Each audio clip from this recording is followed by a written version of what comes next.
Hey guys, I just wanted to wish everyone a happy new year and hope that everyone has an amazing 2020, and especially when it comes to your Amazon business.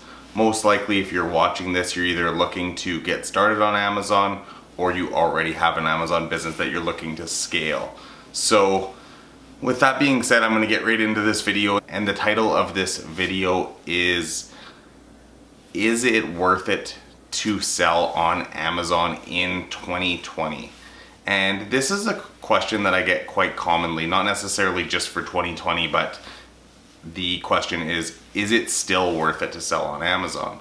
And my answer is yes, definitely yes, because the reason that it is still worth it is because there's just such a huge opportunity. There's so many consumers that are on Amazon that are looking to get their products quick, and that's why the FBA program is a great way to get started, because you don't have to do any of the fulfillment yourself. Amazon takes care of that, and it allows you to grow your business without the need for a big warehouse or without the need to even touch the products in general, because you can be using prep centers, which I show in other videos and explain how to do. So yes, it's definitely still worth it, but you want to get into the right business model, and that's where a lot of people go wrong. Is a lot of people see these videos of people making advertisements saying that you can get a Lamborghini or get a super fancy car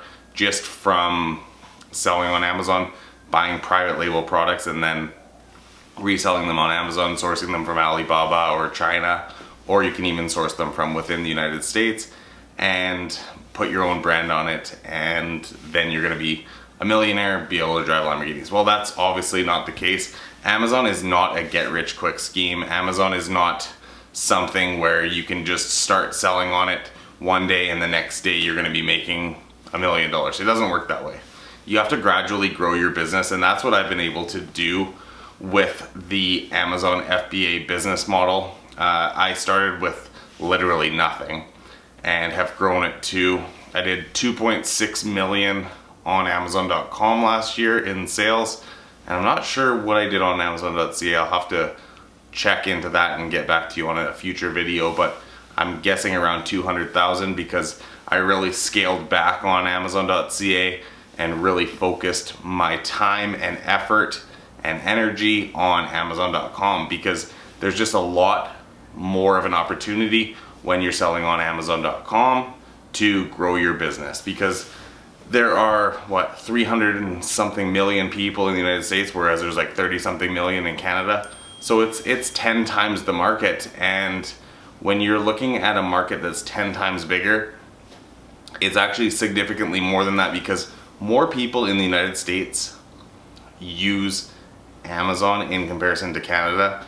If you were to calculate a percentage based on the amount of people that live in each country, the percentage is higher in the United States of people that buy on Amazon. So that's why I really focused this past year on selling on Amazon.com, and that's why I really grew my business this year. My goal at the beginning of 2019 was to hit $2 million in sales.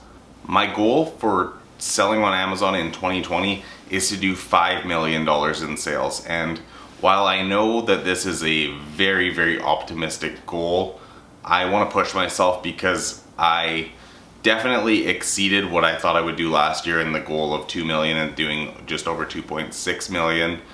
So I figure, why not shoot high and go for that $5 million in sales.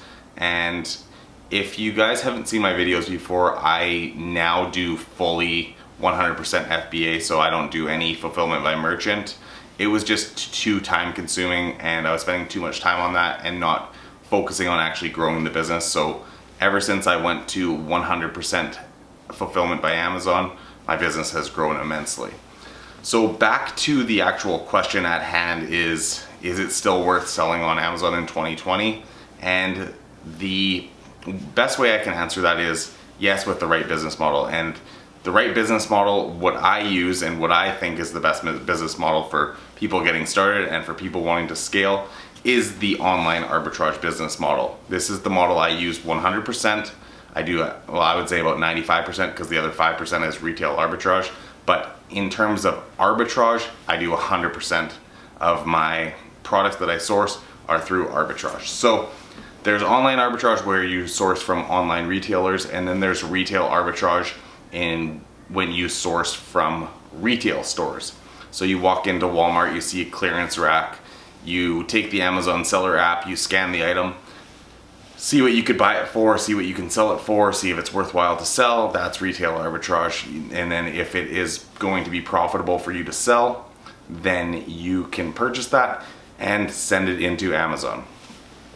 So the thing that I get asked after people ask me whether or not it's worthwhile to still sell on Amazon in 2020 is it too saturated? Are there too many sellers on Amazon?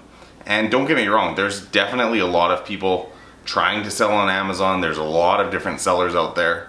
But does that mean that it's too saturated? And the answer is definitely not, because of the fact that there are so many more customers on Amazon, and there's just so many different products that are constantly being added into the marketplace that you can source from online retailers or actual brick and mortar retailers and sell on Amazon for a profit. So definitely a lot of money to still be made, and like I said, I highly recommend the online arbitrage business model. This is the model that I've been using ever since day one. I was doing retail and online arbitrage ever since I started, and before, when I first did start, I was doing mainly retail arbitrage, and then I got into online arbitrage, sourcing from the online retailers, and now I'm doing the majority of my purchasing from online retailers. And the other question that I do get asked is, well, how do you get around quantity limits? So certain retailers will have quantity limits of like 5, 10, 3 units that you can purchase. So how are you going to scale your business when you have these limits? And my answer to that is, not every retailer has limits. So there's some retailers where you can purchase as many as they have, which are the ones that I like to focus on, but you can also make separate accounts, and that does get risky because they could shut down your accounts. But majority of retailers want to make sales, they want to sell their products, so they're going to most likely let you purchase bigger quantities.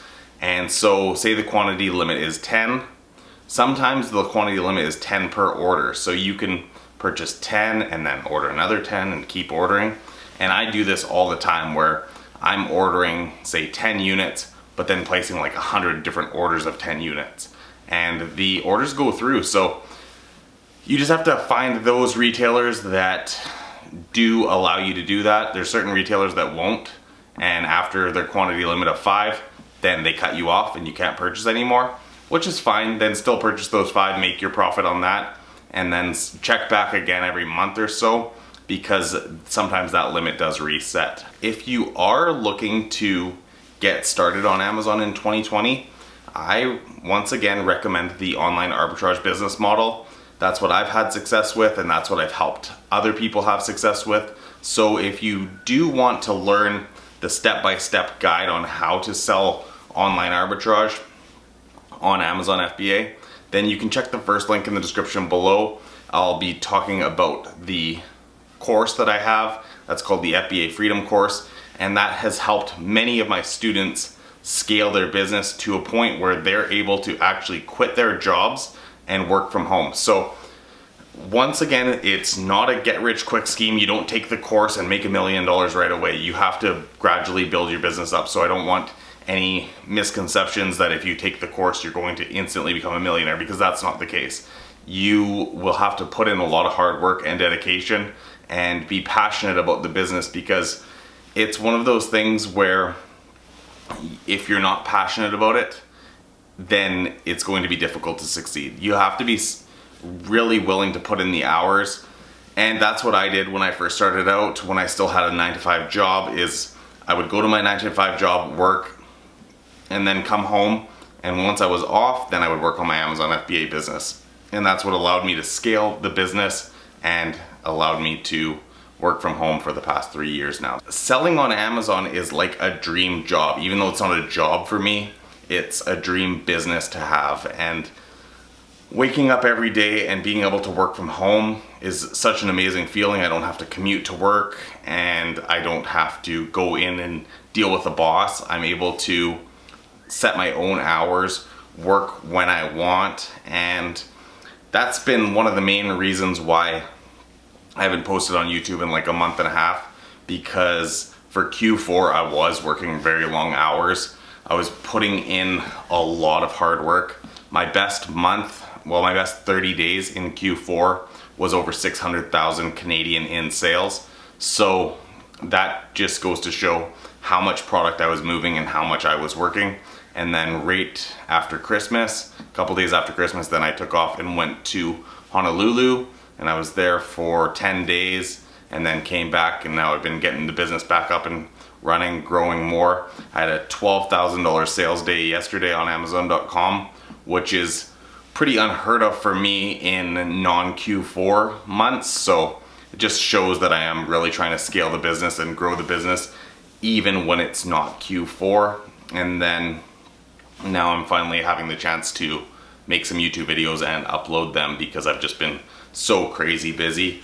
And when I was in Hawaii, I was just unplugging. I was not doing any work, so that's why I didn't film any videos when I was there. But yeah, so once again, if you are looking to sell on Amazon in 2020 and you haven't started your business yet, I highly recommend it. There's still a huge opportunity where you can grow the business, and over time you can get it to a point where it becomes a full-time income. And that's my goal for all of you, is to be able to grow your business to the point where it becomes your full-time job and you don't have to go to a 9-to-5 job anymore, because the freedom that Amazon FBA has allowed me to have is huge. And that's what I would say is one of the biggest benefits of selling on Amazon FBA. Obviously, making hundreds of thousands of dollars in profit each year from the platform is huge as well. But the freedom that it gives me to work from home and to be able to be traveling anywhere in the world and still be running the business is a huge perk. So once again, check out that link in the description below, and then I'll also have some other links of products and services that I use to grow my Amazon business and that I use on a daily basis to continue my business growing and to constantly make sales and build my Amazon FBA business. So thanks so much for watching this. If you did enjoy this video, don't forget to give it a like and to subscribe to my channel for more. Thanks for watching, guys.